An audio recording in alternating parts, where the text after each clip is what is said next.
بسم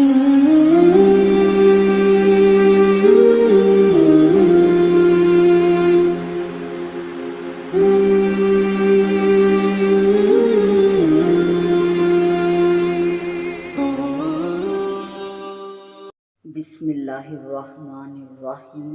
ومن یعص اللہ،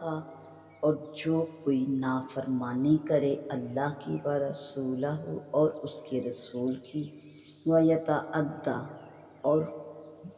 تجاوز کر جائے، گزر جائے، حدودہ اس کی حدوں سے، اور اللہ کی حدوں سے بڑھ جائے، یدخلہ داخل کرے گا اس کو اللہ نارن آگ میں،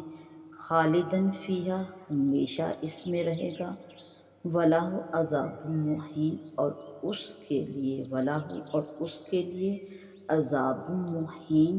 عذاب ہے مہین ذلت والا، خواری والا، اس کے لیے ذلت والا عذاب ہے۔ واللاتی اور وہ عورتیں یاتین الفاحشات جو کریں بدکاری یا آئیں بدکاری کی طرف، اور وہ عورتیں جو بدکاری کی طرف آئیں، بدکاری کریں، من نسائکم تمہاری عورتوں میں سے، اور تمہاری عورتوں میں سے جو بدکاری کریں، فاستشہدوا تو پس گواہ مقرر کر لو، علیہن ان پر، اربعۃ منکم اپنے لوگوں میں سے، منکم اپنے لوگوں میں سے، اربعۃ چار، تو اپنے لوگوں میں سے چار مردوں کو ان پر گواہ مقرر کر لو، فإن شاہدوا پھر اگر وہ گواہی دیں، فامسکوہن تو پس روکے رکھو، بند رکھو ان عورتوں کو،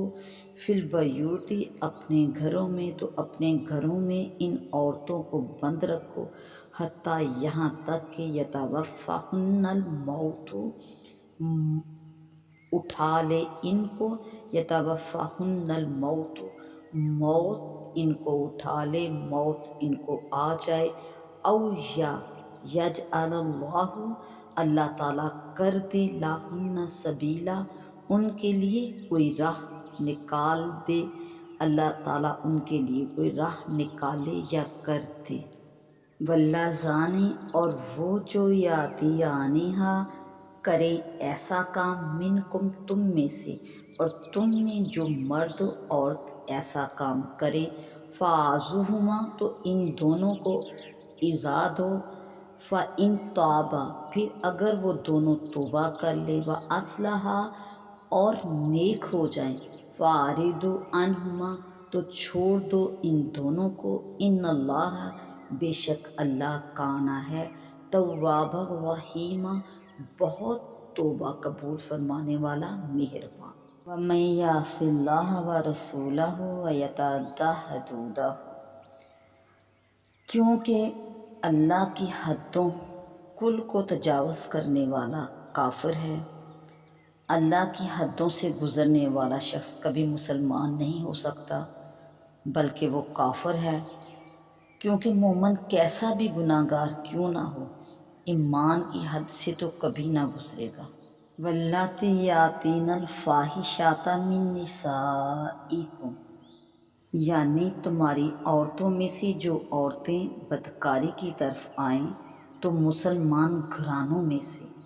اپنے مسلمان گھرانوں میں سے ان پر چار مرد گواہ کر لو جو ان کے متعلق گواہی دیں،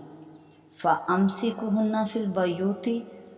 ان کو گھروں میں بند رکھو تاکہ وہ بدکاری نہ کرنے پائیں، حتیٰ یتوفاہن الموت یہاں تک کہ اللہ انہیں موت کے ذریعے اٹھا لے، یا پھر ان کے لیے کوئی حد مقرر فرمائے، یا تو توبہ یا پھر نکاح کی توفیق دے انہیں۔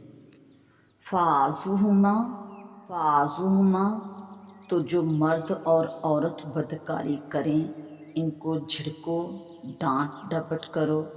برا کہو، شرم دلاؤ اور جوتیاں مارو۔